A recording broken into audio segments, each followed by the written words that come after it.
Alright guys, good morning. Kagising lang natin and bumili nga pala tayo ng nitong glucometer na best. Ayan. So may mga kasama siya na mga ibang aparato kagaya nung uh, glucostrips. Ayan. May glucostrips and may kasama na rin siyang lancet at saka yung kasama ng ating glucometer na yung pantusok para makuha para lumabas yung dugo, yung blood. Ito. So, nag-check ako kanina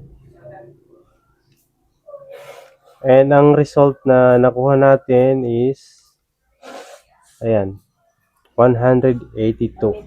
So, fasting mode tayo kasi hindi pa ako nakakain nung nag-check ako.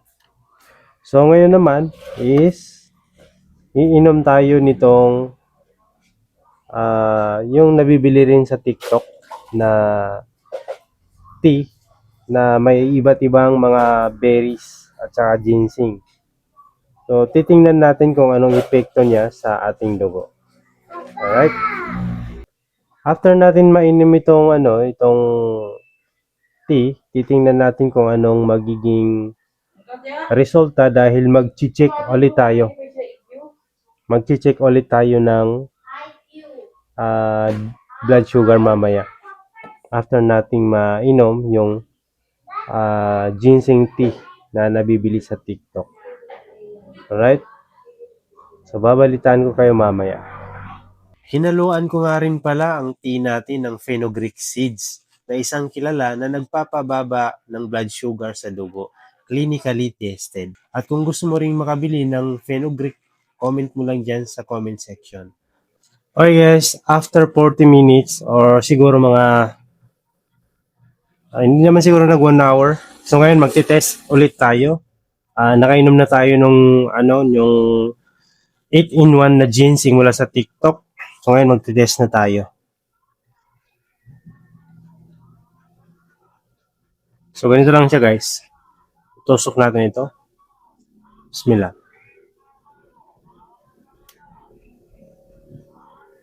Ayan, so may dugo. Malit lang naman. Lalagay natin dito.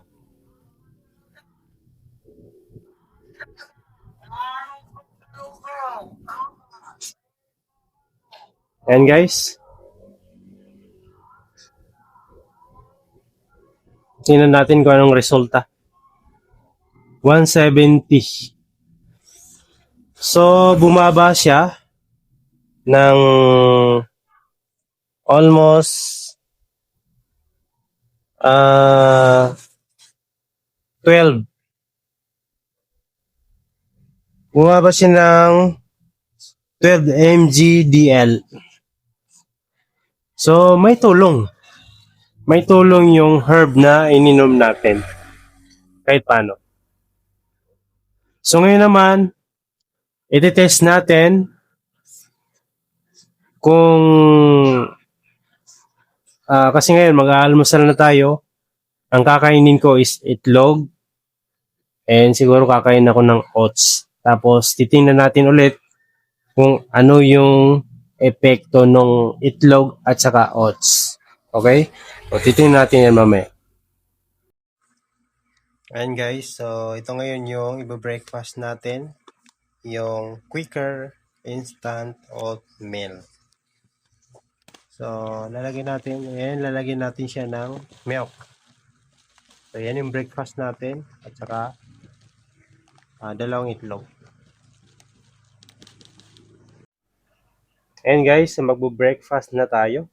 So, ito yung breakfast natin. Itlog na nilagyan ko ng toyo at yung oats na nilagyan natin ng gatas. So, walang asukal yan. Gusto ko sanang lagyan ng honey pero hindi ko na nilagyan. So, ano siya? Yan, oats and milk lang siya. So, mamaya titingnan natin kung anong maging epekto sa dugo natin. So, bakit ba natin ito ginagawa? Kasi sa hindi po nakakaalam, ako po ay diabetic since 2017 nung ma-diagnose ako as diabetic, type 2 diabetic. So, ngayon, dahil bumili tayo ng mga aparatos para sa pag-check ng ating dugo, so yun, ngayon chine-check na natin yung ating blood sugar glucose. So ngayon, magbe-breakfast na tayo. Hindi po ako nag-almusal kaninang umaga pagkagising ko. Yun lang yung ininom ko, yung ginseng na nabili natin sa TikTok. And ngayon, magbe-breakfast na tayo for the first time ngayong araw. And mamaya, after siguro 30 minutes or 1 hour, magte-test ulit tayo ng blood sugar kung ano yung magiging epekto nung kinain natin ngayon. After that, siguro mga tanghali, siguro kakain din siguro ako ng kanin pero konti lang. Siguro pastil lang na isa. Yun lang. So, pero ngayon, hindi mo natin isasali sa vlog siguro yung um, pagkain natin ng pastil, yung ano lang muna ngayon, yung breakfast natin ngayon. Okay? And sa mga susunod pa natin na vlog siguro yung pastil, pagkain natin sa hapon o tanghali. Okay? So ngayon magbo-breakfast na tayo. Alright guys, after 30 minutes siguro or more than 30 minutes, siguro mga nasa 1 hour na or hindi pa na 1 hour. So mag-check ulit tayo ng ating blood sugar. So kanina, 170. So kaninang umaga naman, nung hindi pa tayo nakakain is 182. Bumaba siya ng almost 12 mg. So ngayon magte-test tayo ulit. Yan, so ready na. Magtutusok tayo.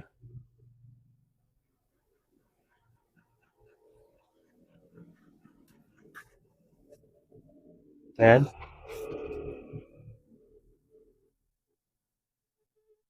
Ayan.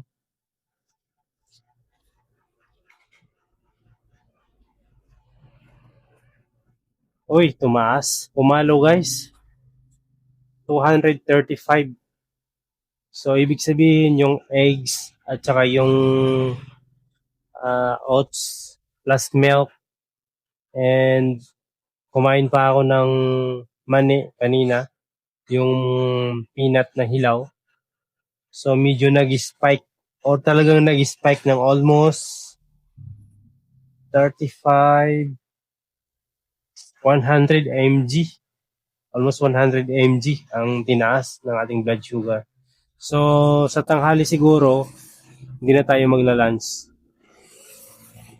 para ma-maintain natin yung ating blood sugar. So, ayun. Kaya natin ito ginagawa kasi para ma-educate yung iba na may mga ganitong problema, diabetic. So, kailangan nyo talagang bumili ng ganito para lagi nyong ma-monitor yung inyong blood sugar. So kapag medyo mataas is kailangan mag-maintain kayo ng intake ng pagkain sa katawan nyo. So kapag ganito kataas, hindi na tayo magla-lunch muna. Siguro mga late na, mga 3 or 4. And sa gabi naman, hindi na tayo mag-dinner. So, sa mga may sakit na ganito, bumili kayo ng ganito. Lalagay ko na lang dyan sa description or dyan sa taas. Click nyo para makabili kayo ng ganito. And kung hindi pa naman kayo pre-diabetic, kung hindi pa naman kayo diabetic, try nyo rin bumili ng ganito. And malalaman nyo kung diabetic kayo o hindi. Ang diabetic kasi is nagre-range siya ng 90 mg. Kapag 90 ka na or more than 90, yung mg na lalabas sa glucose meter mo, ibig sabihin pre-diabetic ka na. Kasi ang normal is 80, 85, Maximum 90, pero dapat hindi na lumampas ng 90. Kasi kapag lumampas na ng 90, is pre-diabetic ka na. At kung lumampas na ng 100, 120, 200, ibig sabihin diabetic ka na talaga. So, yun. Sana nakatulong sa inyo ang video ito, and kapag bumili kayo ng ganito, kompleto na yan. Meron ng ganito, meron na ring strips, and meron na ring lancet. Yung ganito. Yung karayom. Yan. Yan. Yan yung bala niya. So, isang gamitan lang to. Pero marami namang maraming kasama kapag bumili kayo nito. 50 pieces na strips at 50 pieces na lancet. At itong glucometer, kasama na ito. So, kung gusto nyo bumili, check out nyo na yan. At dagdag ko na rin, bumili kayo nung ininom ko na herbal tea. Yung sa TikTok. Kasi talagang maganda siya. And yung Fenugreek, talagang maganda yun kasi tumutulong siya na ma-lower yung ating blood sugar. So, siguro mamaya-maya iinom ako doon sa Fenugreek na yun para makita natin.